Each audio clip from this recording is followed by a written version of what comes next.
हाँ जी। हाँ जी। जय बापू जी। ओम बापू नंदा चोर वालिया आपकी सदा ही जय हो। सदा ही जय जी जय।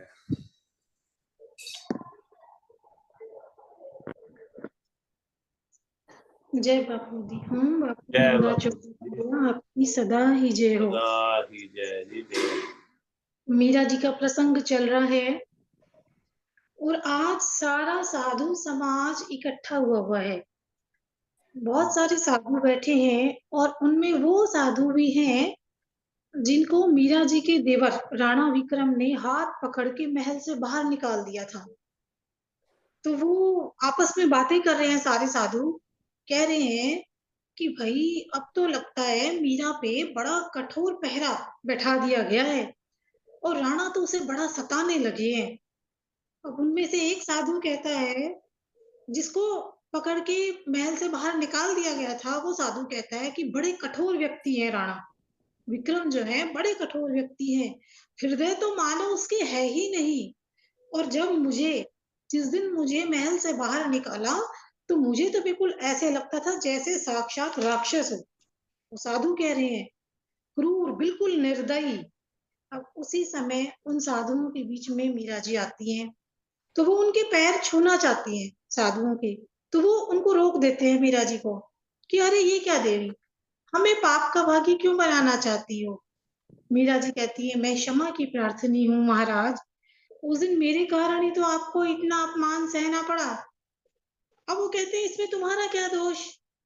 मीरा जी कहती है मेरा दोष कैसे नहीं, मैंने ही तो आपको बुलाया था और मेरी उपस्थिति में ही तो राणा विक्रम ने आपको इतने कठोर वचन कहे, आपको वहां से निकाला गया और मैं सब कुछ देखती रही। तो वो साधु बोले कि नहीं मीरा, तुम्हें ऐसा नहीं सोचना चाहिए, तुम तो बिल्कुल निर्दोष हो और दोष तो उस राणा विक्रम का भी नहीं है, उसके संस्कार ही ऐसे हैं। अब जगत की झूठी लोक लाज मान मर्यादा ने उसकी बुद्धि को मलिन कर रखा है। और फिर हम तो सांसारिक जीव नहीं है भाई, हम तो मान अपमान से परे हैं। तुम तो ऐसे ही दुखी हो रही हो मीरा। तो मीरा कहती है आप बहुत महान हैं और आप वंदन करने योग्य हैं, और उन साधुओं को नमस्कार करती हैं। तो वो आपस में जब बातें कर रहे थे तो मीरा जी को कहते हैं कि हम तो आपके बारे में ही चर्चा कर रहे थे कि आपके कुटुंबी अब आपको कितना दुख देने लगे हैं। तो मीरा जी कहती है हाँ ये बात तो है महाराज, अब इस कारण ना मेरा चित्त भी स्थिर नहीं है। मैं कुछ समझ नहीं पा रही कि मैं क्या करूं। मुझे तो अब महल में एक पल भी रहना अच्छा नहीं लगता और वो लोग तो मुझे इतना सताने लगे हैं, इतना त्रास देने लगे हैं। और ये कहने लगे कि कल तो मुझे राणा जी ने विष भेजा, जिसे प्रभु का चरणामृत बताया, और मैं तो पी गई चरणामृत समझ के। और देखो आज गिरधर की कृपा से तुम्हारे सामने खड़ी हूँ।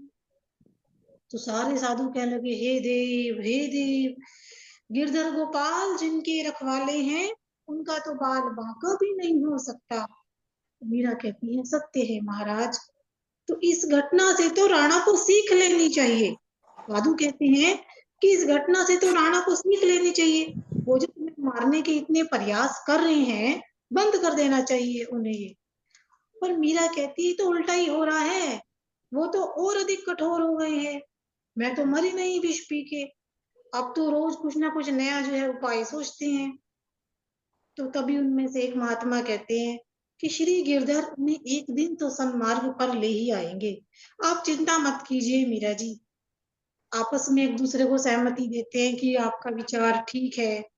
अब चलो हम जो है कीर्तन करते हैं, सत्संग करते हैं।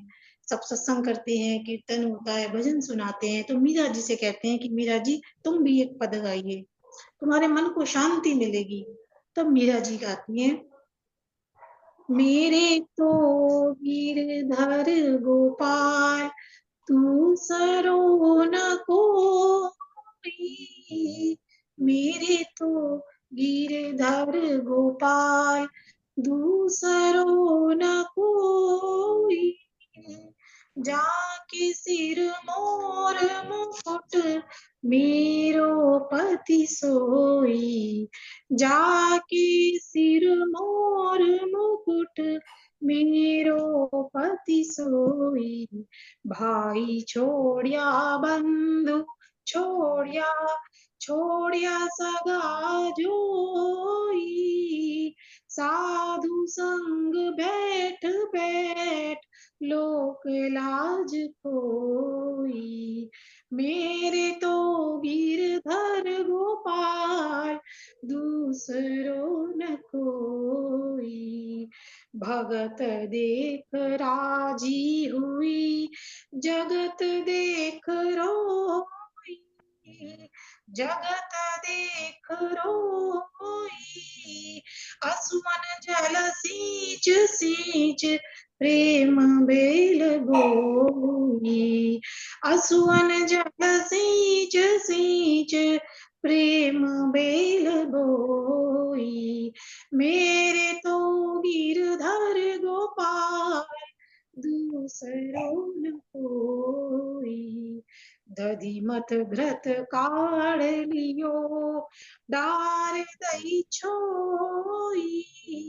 राणा विष प्यालो भेजो, राणा विष प्यालो भेजो, पिय मगन होई।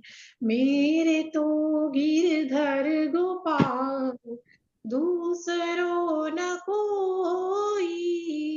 जाके सिर मोर मुकुट मेरो पति सोई। मीरा जी पद गाती है। सारे साधु कहते हैं कि मीरा तुम धन्य हो मीरा, धन्य हो। अब मीरा कहती है महाराज कोई ऐसा उपाय बताइए ना कि जैसे मैं हर समय गिरधर जी के प्रेम में उपस्थित रहूं और मैं उस महल में अब नहीं रहना चाहती। तो एक साधु कहते हैं कि कुछ दिन और देखो मीरा, क्या पता ये लोग बदल जाएं, क्या पता इनमें कुछ ऐसा परिवर्तन हो जाए तुम्हें महल छोड़ना ही ना पड़े।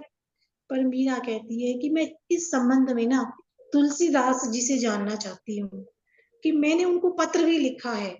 मीरा उन साधुओं से बात करती है और कहती है मैंने तुलसीदास जी को पत्र लिखा है।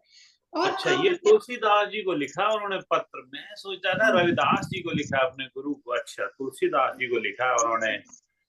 फिर आज आज मैं पहरेदार की बड़ी विनय करके ही आप लोगों तक पहुंच पाई हूँ। पता नहीं मैं कैसे कैसे आई हूँ। अब मैं चाहती हूँ कि ये पत्र तुलसीदास जी के पास पहुंच जाए और मुझे उत्तर मिल जाए। वो जैसा कहेंगे मैं वैसा करूंगी। अब मैं महल में रहना नहीं चाहती। आज गर्मी है। वो कहने लगी इसका मैं बोल रहे थे जो साधु थे वो कहने लगी इस काम को हम कर देंगे। तो मीरा उनको वो पत्र पकड़ा देती है और सब कहती है सबको सुना दीजिए जो मैंने पत्र में लिखा है, सबको सुना दीजिए। और साधु ले लेते हैं उस पत्र को। उस पत्र में क्या लिखा है वो पढ़ते हैं महात्मा जी। स्वस्ति श्री तुलसी कुलभूषण पण हरण गोसाई। स्वस्ति श्री तुलसी कुलभूषण पण हरण गोसाई। बार ही बार प्रणाम करहूं अब हरम शोक समुदायी। घर के स्वजन हमारे जेते सबन उपाधि बढ़ाई। घर के स्वजन हमारे जेते सबन उपाधि बढ़ाई। साधु संग अब भजन करत मोहि देह कलेश महाई। मेरे मात पिता के सम हो हरि भगतन सुखदाई।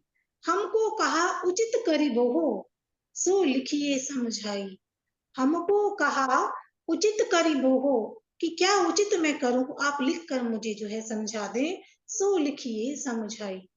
तो जब साधु जी ये पढ़ते हैं महात्मा कहते हैं बहुत उत्तम है, तुमने बिल्कुल सही लिखा है और वो तुलसीदास जी का ये पत्र हम उन तक पहुंचा देंगे। अब मीरा जी जो है वो जिस पहरेदार से बड़ी विनय करके वो आती है और उसी पहरेदार के साथ वो वापस जाती है और उनको बताती है कि कैसे कैसे वो बड़ी मुश्किल से उनके पास पहुंची थी और वो पत्र देकर बड़ी हिफाजत से वहां से चली जाती हैं। अब महल में मीरा जी पहुंचती हैं। मीरा जी का कक्ष है और बड़ी ध्यान मग्न है मीरा जी। और राणा विक्रमादित्य जो उनके देवर है, देखो आज कितना व्यवहार परिवर्तन है। फिर कुछ नया घटने वाला है। अब राणा विक्रमादित्य जो है उनके हाथ में एक छोटा सा पिटारा है और वो आते हैं और बड़ा मीठा बोल रहे हैं आज। आज क्या कह रहे हैं राणा विक्रम, उनके देवर क्या कह रहे हैं? मीरा, धन्य है तुम्हारी भक्ति, हर समय एक ही धुन, एक ही लगन, और मैं तो तुम्हारी परीक्षा कितनी बार ले चुका हूँ, तुम विचलित नहीं हुई, तुम्हारा तो बाल भी बांका नहीं हुआ मीरा। निश्चित रूप से गोवर्धन गिरधारी की तुम पर बड़ी कृपा है, बड़ी प्रसन्न है तुम्हारे से भाई, तो इसलिए मैंने तो अपना इरादा बदल दिया है मीरा, तुम निश्चित होकर गिरधारी की पूजा करो। देखो, वो पिटारा जो हाथ में लिया हुआ था, तो उनके जो देवर हैं वो मीरा के आगे करते हैं पिटारा कि देखो, ये पिटारा जो है ये तुम रख लो अपने पास है, और मैं तुम्हारे लिए ना इसमें शालीग्राम लाया हूँ, कहते हैं। अब जो मीरा है बड़ी खुश हो जाती है कि आज तो उनके देवर इतना अच्छा बोल रहे हैं। अरे मेरी अहोभाग्य, आपका तो हृदय ही बदल गया, ये तो गिरधर गोपाल की लीला है, आप इतने अच्छे हो गए, लाओ मुझे दे दीजिए। और वो जो पिटारा है वो अपने हाथ में ले लेती है। अब वो पिटारा दे के राणा विक्रम जैसे ही बाहर जाते हैं तो भागती हुई पीछे से चंपा आती है, वही चंपा जिसने विष पिलाया था, वही भागती हुई आती है और मीरा जी को कहती है कि नहीं रानी जी, नहीं रानी जी, पिटारे को मत खोलना, इसमें शालीग्राम नहीं है, इसमें सांप है, नहीं खोलना, नहीं खोलना। और वो उनके हाथ से पिटारा लेने की कोशिश करती है चंपा दासी। ये तो आपको एक पल भी जीवित नहीं रहने देना चाहते, ये तो आपको मारना चाहते हैं, इस पिटारे को मत खोलना, इसमें आपका काल है। बड़ा जो है डरती हुई भागी हुई आती है और पिटारे को पकड़ने लगती है। मीरा जी कहती है चंपा तू तो पगली है, अरे गिरधर गोपाल ने अगर मेरा अंत ऐसे ही लिखा है तो ऐसे ही होगा, उसको कौन रोक सकता है, और यदि वो मेरी परीक्षा अब भी ले रहे हैं तो मैं इस परीक्षा में सफल हो जाऊंगी। अब तू यहीं खड़ी रह, मैं स्नान करके आती हूँ, फिर मैं इस पिटारे को खोलूंगी, तू जाना मत यहाँ से। तो चंपा तो जो आज्ञा कह के खड़ी रहती है, पिटारा वहीं सामने रख देती है जहाँ मंदिर बना हुआ था। मीरा जी जाती हैं, स्नान करके आती हैं, और फिर जब आती हैं और पिटारा खोलती हैं तो उस पिटारे में से सच में से ही शालीग्राम निकलते हैं। वो चंपा तो वाह, हैरान हो जाती है। और बांके बिहारी लाल की जय, मीराबाई की जय। वाह भाई वाह। चंपा तो बड़ी हैरान, क्योंकि उसको पता था कि उसमें सांप है, वो सारी बात सुन चुकी थी राणा विक्रम की, और वो तो नतमस्तक हो जाती है मीरा के चरणों में, उनके चरण स्पर्श करती है चंपा, कहती है धन्य है देवी, धन्य है आप, धन्य है। और चंपा भी अब मीरा जी के साथ साथ खड़ताल बजाती हुई नाचने लगती है और देखती रहती है कि हुआ क्या, इसमें तो सांप था।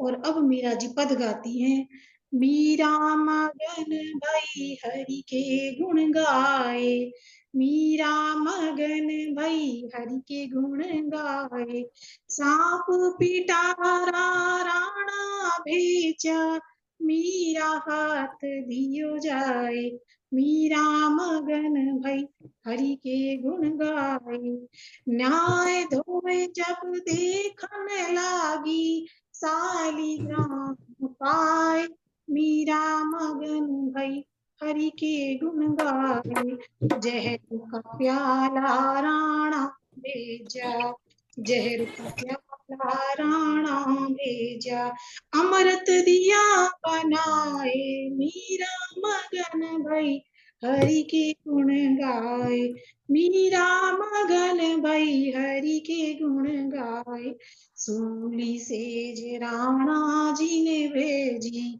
दीजो मोरा सुलाए, मीरा मगन भई हरि के गुण गाए, सांझ भई मीरा सोवण लागी, सांझ भई मीरा सोवण लागी, मानो फूल बिछाए, मीरा मगन भई हरि के गुण गाए, मीरा मगन भई हरि के गुण गाए, मीरा के प्रभु सदा सहाई, मीरा के प्रभु सदा सहाई, राखे विघ्न टराए, मीरा मगन भई हरि के गुण गाए, भजन भाव में मस्त डोलती, भजन भाव में मस्त डोलती, गिरधर पे बलि जाए, मीरा मगन भई हरि के गुण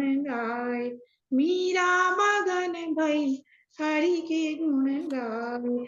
और ऐसे मीरा जी मस्त हैं, वो हरि के गुण गाने में मस्त हैं।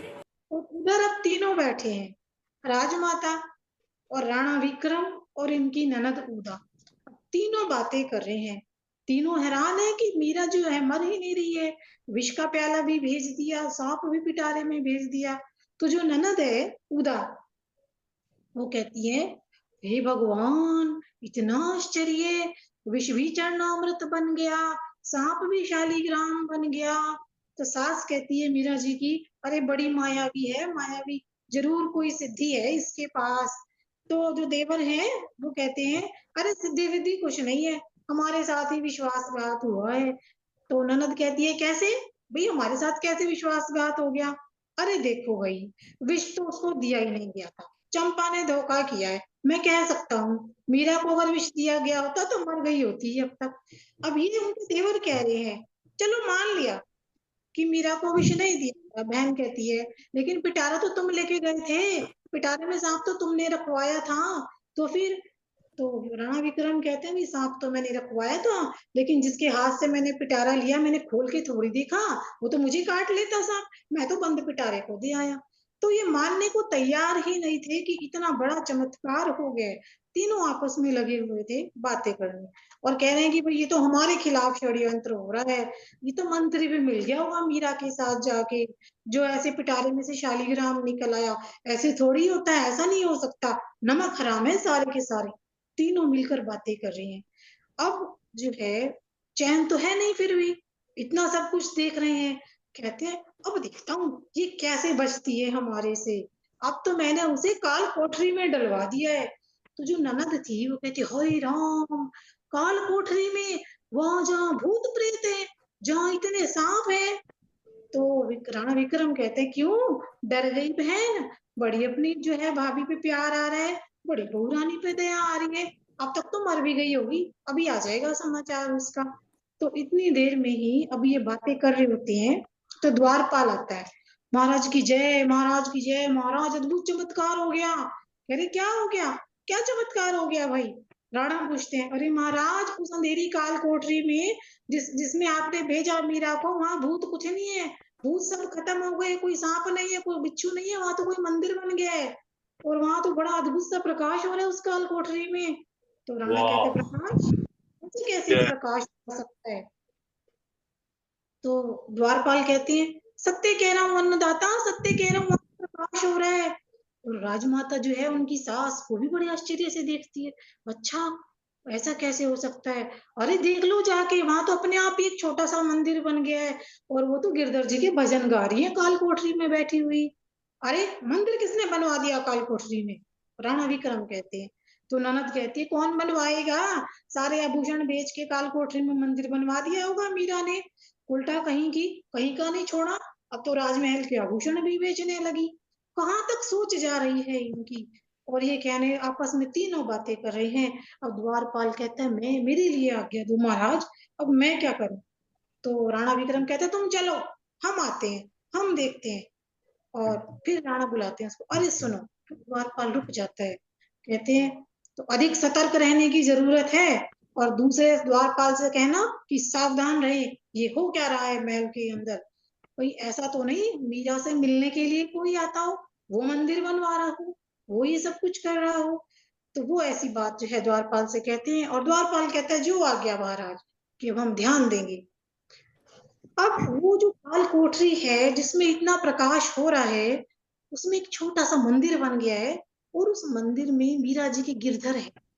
और मीरा जी बड़े जोर से बोलती हैं, द्वारपाल भैया। तो दूसरा जो द्वारपाल होता है वहां खड़ा होता है, वो कहता है, आज्ञा देवी, बताओ क्या कहना है। कि जो द्वारपाल भागा भागा गया था, दो द्वारपाल थे, एक तो सूचना देके आया था, और एक बाहर खड़ा था। तो मीरा जी पूछती है, वो द्वारपाल अभी नहीं आया, क्या तुम मेरा एक काम करोगे? मीरा जी उसे कहती है, आज्ञा देवी बताइए क्या काम है, मैं आपकी क्या सेवा कर सकता हूँ? मीरा जी कहती है, तुम बड़े भले हो, तुम्हारे जैसे भले मनुष्य की तो संसार में कमी नहीं है। तो देखो, नगर के पूर्वी मार्ग पे एक सुंदर सा मंदिर है। मीरा जी बता रही है द्वारपाल को, एक बड़ा सुंदर सा मंदिर है और वहां पे कुछ साधु रहते हैं। उस मंदिर का नाम है हरि का द्वारा। और वहां पे ना, तो द्वारपाल कहता है अच्छा जहाँ पे आप जाके सत्संग करती थी। तो मीरा जी कहती है हाँ हाँ वहीं जाओ, वहीं जाओ। तो कहते बताओ मेरे लिए क्या आ गया है, द्वारपाल पूछता है। तो मीरा जी कहती है अच्छा तुम चले तो जाओगे ना, जाने में कोई हर्ज तो नहीं है। हाँ हाँ मैं चला जाऊंगा, तुम बड़े भले हो, तुम तो मेरी बात मान रहे हो। तो द्वारपाल कहते हैं ऐसा कुछ नहीं है राजरानी जी, सच तो ये है कि आपको ये इतना कष्ट देते हैं, इतना दुख ये आपको देते हैं, मेरे से देखा नहीं जाता। वो द्वारपाल कहता है कि मेरे को तो यहाँ इनकी आज्ञा माननी पड़ रही है, मैं पहरा दे रहा हूँ, वरना मैं पहरा नहीं देता आपका। तो बड़ा हृदय मेरा धिक्कारता है मुझे कि तू यहाँ क्यों खड़ा है, क्यों खड़ा है इनके पास। तो मीरा कहती है नहीं नहीं तुम ऐसा मत कहो, अगर तुम ना होते यहाँ तो मेरा काम कौन करता, फिर तो बड़ा मुश्किल हो जाता। तो ठीक है बताओ। वो पूछते हैं रानी जी से भाई क्या काम है। तो मीरा जी कहती है कि जो वहाँ साधु रहते हैं ना, उनके द्वारा मैंने महात्मा तुलसीदास जी के पास एक पत्र भिजवाया है, और हो सकता है वो उत्तर आ गया हो तुलसीदास जी का, तो तुम वहां जाओ, और यदि उनके पास वो पत्र हो, जवाब हो उनका तुलसी जी का, तो वो तुम लेके आओ। तो द्वारपाल कहने लगा क्या वो मुझे दे देंगे। तो मीरा कहती हाँ वो तुम्हें दे देंगे, तुम जाओ तो सही। तो जो द्वारपाल पहले वहां खड़ा हुआ था वो जाने के लिए तैयार हो जाता है, और जो है वो जाता है। और दूसरा द्वारपाल भी कहता है कि जाओ जाओ ये काम तुम्हारा अवश्य पूरा होगा। वो प्रणाम करता है और चला जाता है पता लगाने के लिए, उत्तर जो आया है उस पत्र को लेने के लिए।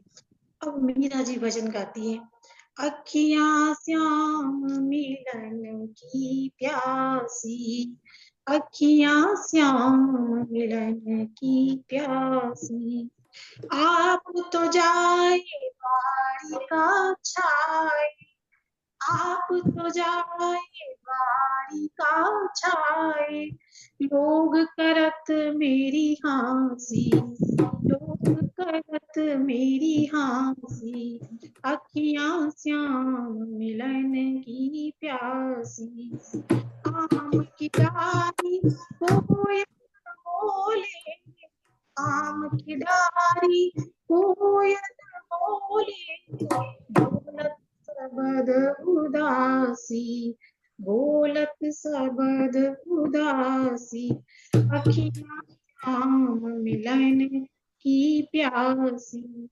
मेरे मन ऐसी आवत है, करवट लूं जाए काशी, अखियां श्याम मिलन की प्यासी, हीरा के प्रभु गिरधर नागर, मीरा के प्रभु गिरधर नागर, चरण कमल की दासी, अखियां श्याम मिलन की प्यासी। ये इतना हृदय से मीरा जी भजन गा रही थी कि उसी समय वो जो काल कोठरी में वो वहां खड़ी थी, बहुत तेज बांसुरी का स्वर सुनाई देता है। इस भजन को सुनने के बाद बहुत तेज वहां प्रकाश होता है और भगवान श्री कृष्ण प्रकट हो जाते हैं। अब और मीरा जी कहती बांके है बिहारी लाल की जय। वाह जी। कि सांवरे,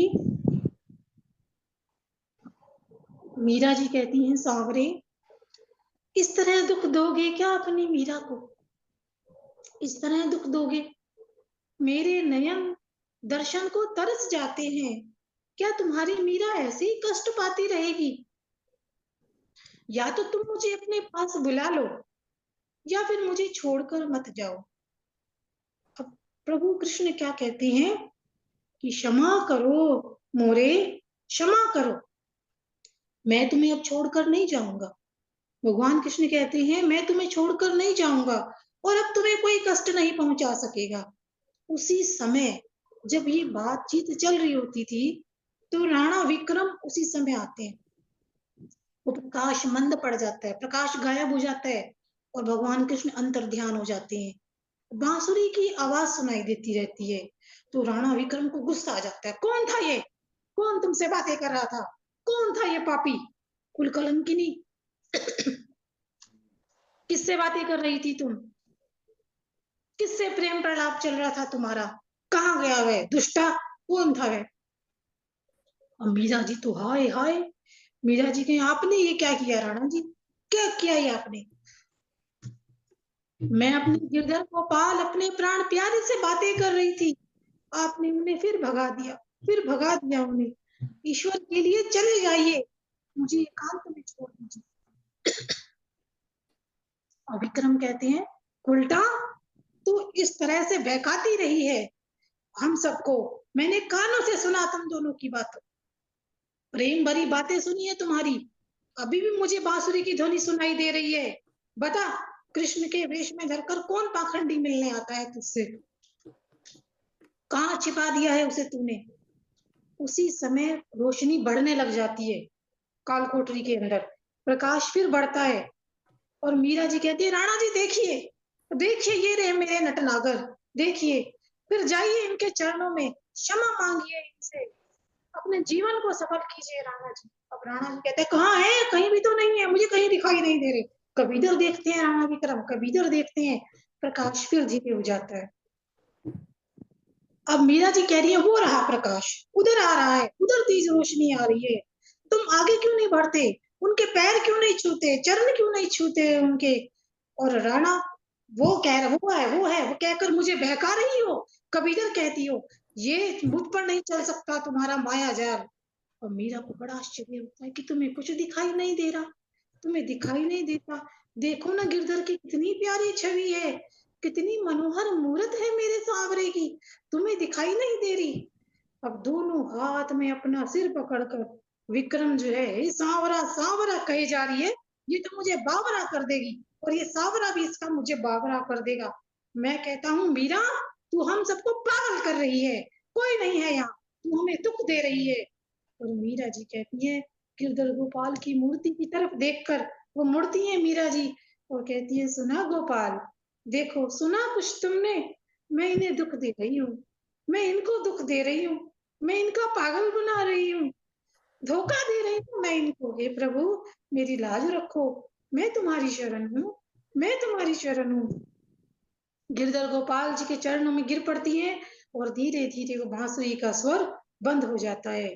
चले गए, चले गए, निष्ठुर फिर चले गए। और राणा की ओर देखती है और कहती है अब तो आप खुश हैं, मेरे प्रभु को भेज दिया, चले गए मेरे गिरधारी। राणा जी मैंने आपका क्या बिगाड़ा है, क्या बिगाड़ा है राणा जी आपका? अब जो विक्रम है वो कहते हैं ये तो मुझे नहीं पता चला है कि तूने हमारा क्या बिगाड़ा है, ये तो मुझे देखना पड़ेगा तूने हमारा क्या बिगाड़ा है। कुल की मान मर्यादा, राजघराने की प्रतिष्ठा, सब कुछ तो तूने बिगाड़ दी है। अब बोलती है मैंने क्या बिगाड़ा है? द्वारपाल देखो सावधान रहो, यहाँ कोई आता है जिससे ये बातें करती है, और यहाँ था लेकिन मेरी नजरों में नहीं आ रहा है, वो मेरी आंखों से धूल झोंक कर फिर चला गया है, और अगर अब कोई यहाँ आए तो उसे पकड़ कर मेरे पास ले आना। तो द्वारपाल कहता है जो आ गया महाराज। अब राणा जी कहते हैं जा सकते हो, और द्वारपाल वहां से चला जाता है। तो अब विक्रम मीरा से कहता है ध्यान रहे मीरा, अब अगर यहाँ कोई आया तो तुम्हारी खैर नहीं और उसकी खैर नहीं, और जो है दूसरी ओर चले जाती है। और उधर जो द्वारपाल है, जो द्वारपाल तुलसीदास जी का पत्र लेने गया हुआ था, वो पत्र लेके आ जाता है और मीरा जी को देता है। राणा विक्रम तो चले जाते हैं, लाओ दिखाओ, देखो तो क्या लिखा है महात्मा जी ने। वो द्वारपाल मीरा जी को पत्र देता है और मीरा उसे गाकर पढ़ती है। तुलसीदास जी ने लिखा है जाके प्रिय ने राम बैदेही, जाके प्रिय ने राम वैदेही, तजिए ताहि कोटि बैरी सम, जदपि परम स्नेही, तजिए ताहि कोटि बैरी सम, जदपि परम स्नेही, तजियो पिता प्रहलाद, विभीषण बंधु भरत महतारी, बलि गुरु तज्यो कंत व्रज बनतिन, भय मुद मंगलकारी, ना तो एक राम के मनियत, सुदृढ़ वेसु से वे जहाँ लो, अंजन कहा आंख जेहि फूटे, बहुतक कहो कहाँ लो, तुलसी सो सब भांति परम हित, पूज्य प्राण ते प्यारो, जासो होए स्नेह राम पद, ए तो मतो हमारो। ये तुलसीदास जी का पत्र मीरा जी पढ़ती हैं और कहती है कि उचित है, ठीक है, इस सही अवसर पर मुझे ये गोसाई जी की सलाह मिली, अब मैं आज ही ये महल त्याग दूंगी और मैं वृंदावन का मार्ग ले लूंगी। और गिरधर गोपाल जी की मूर्ति को देखकर कि आई गिरधर, मैं तुम्हारे पास आई, और पैरों में घुंघरू बांध कर नाचती है। पग घुंघरू बांध मीरा नाची रे, पद घुंघरू बांध मीरा नाची रे, लोग कहे मीरा भई बावरी, सास कहे कुल नासी रे, सास कहे कुल नासी रे, पग घुंघरू बांध मीरा नाची रे, जहर का प्याला में जा पीवत मीरा हासी रे, पग घुंघरू बांध मीरा नाची रे, मैं तो अपने नारायण की हो गई अपनी बांसी रे, पग घुंघरू बांध मीरा नाची रे, मीरा की प्रभु गिरधर नागर, वेग मिलो अविनाशी रे, पग घुंघरू बांध मीरा नाची रे, नाची रे। जय श्री कृष्ण कन्हैया लाल की जी जय। जय। वाह वाह वाह, बहुत सुंदर प्रसंग। मीराबाई का जय जयकार, कृष्ण मुराद तेरी जय जयकार मीराबाई जी। बहुत सुंदर है।